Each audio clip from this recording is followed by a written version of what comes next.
Getty Images Turn down the volume. Unclench your fist. Turn the dial back down from 11.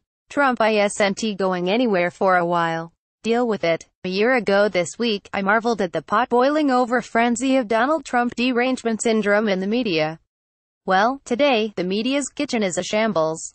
Spaghetti sauce is splattered all over the walls, and the Fourth Estate is pouring more Prego marinara into the pot while keeping the heat turned up to the level marked thermonuclear.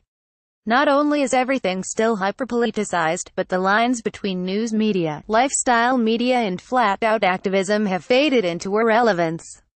On Wednesday, the lead story in Teen Vogue, next to stories about how I will never use regular soap again after this $6 foam body wash and everyone basically wore lingerie to the VS fashion show after party, was the screaming headline: the United States voted no on an anti-Nazi UN resolution.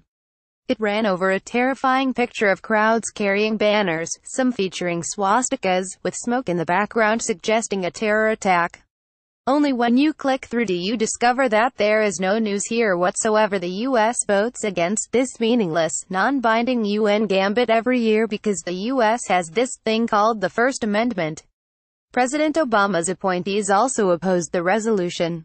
Meanwhile, Blackish star Tracee Ellis Ross addressed a Women of the Year summit earlier this month hosted by Glamour magazine.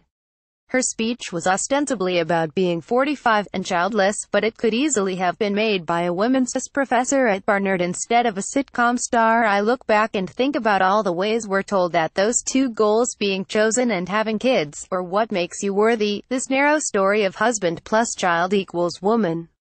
And the patriarchy is not pleased with me right now. I'm failing at my function. Let me tell you, Mike Pence is effing confused by me right now. It seems unlikely that Vice President Pence is wandering around the White House buttonholing aides and saying, "My gosh, did you know that Tracee Ellis Ross is 45 and is unmarried with no children?" I'm so confused by this information. At the same Glamour magazine event, Congresswoman Maxine Waters called out, "You recognize when a leader is dangerous," and got the crowd chanting, impeach him, impeach him." These days the drop-down menu on the website for Teen Vogue has fashion in the number 2 spot. Number 1 is news and politics. Its latest edition stars Hillary Clinton on the cover alongside the headline, "Nevertheless, we resist." Readers resisted right back. Teen Vogue has done so badly trading teen fixations for lefty harumphing that this latest issue, which is also guest edited by her Hillaryness, will be the last to hit newsstands. Teen Vogue, the culture warrior's incessant politicization of everything has reached new levels of the ridiculous. At Newsweek on Monday, a story about a sociological study that revealed women like men who appear to be strong and wealthy was headlined in all caps: "Men with muscles and money are more attractive to straight women and gay men, showing gender roles aren't progressing." What's more, this story was filed under tech science rather than opinion. Over at Cosmopolitan, they've been running headlines like this: "Theory about why Donald Trump actually won the election will leave you worrying about humankind." Suddenly Cosmo's unofficial motto is "Hot Sex Tips, and Why You Should Be Worrying About Humankind." The GQ resistance, meanwhile, is being run by the left-leaning Keith Olbermann, whose style is reflected in pieces with titles like "It's Your Civic Duty to Ruin Thanksgiving by Bringing Up Trump."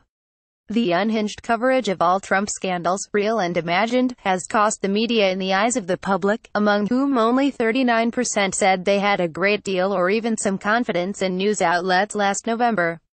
In the following months, the media tried to sell the idea that Trump supporters had been conned by fake news based on a minuscule amount of Russian spending on Facebook propaganda that added up to the cost of less than a single airing of one commercial on a primetime network TV show. But the cry of fake news was thrown right back in their face by Trump fans who sensed the claim was simply an attempt to distract from uncomfortable truths about Clinton's shortcomings. As of last month, still only 48% of Americans said they trusted the media, with 45% saying they have hardly any confidence in it. In other words, it's basically a coin flip as to whether or not any given American thinks the media is just making stuff up. They aren't, usually. But with every fashion, glossy and sitcom star still beating a drum for Hillary a year after the election, while bashing Trump and everything he stands for from the front page to the sports section, can you blame people for losing respect for the press? The media are correct in thinking they have an important duty in the Trump era. But the people are correct in noticing that the media is filtering everything through an obsessive hatred for Trump. Kyle Smith is critic at large for National Review.